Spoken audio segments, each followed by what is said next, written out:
నాగర్ కర్నూలు జిల్లా కల్వకుర్తి పట్టణంలో ఉచిత కరాటే శిక్షణ ప్రారంభించిన యువ కౌన్సిలర్ రామరాజు.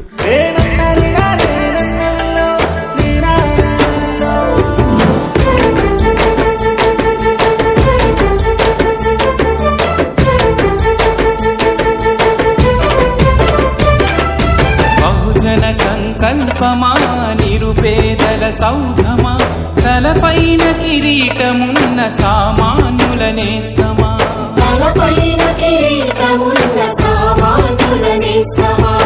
ఒక డ్యూటీలో ఉండి చనిపోయిన మీ స్టాఫ్ కే మేము ఎంత తిప్పలు పడుతున్నా మాకు ఉద్యోగం వచ్చింది. వీళ్ళకి ఇప్పుడు రోడ్డు మీద ఉన్నారు, వాళ్ళకి ఇంకోటి మాట్లాడే పరిస్థితిలో కూడా లేదు. ప్రజా ఉద్యమాల నుండి ఉదయించిన కిరణమా ప్రజాస్వామ్య విధానాల్లో వెలుగొందిన విజయ. వాళ్ళకి ఎట్లా న్యాయం జరుగుతుందని అనుకుంటాం మేడం. మాతో మాట్లాడి క్లారిటీగా సార్ని మాకు ఎప్పుడు టైమ్స్ లో ఆపమంటే అర్థం ఈ రోజైనా రేపైనా సరే.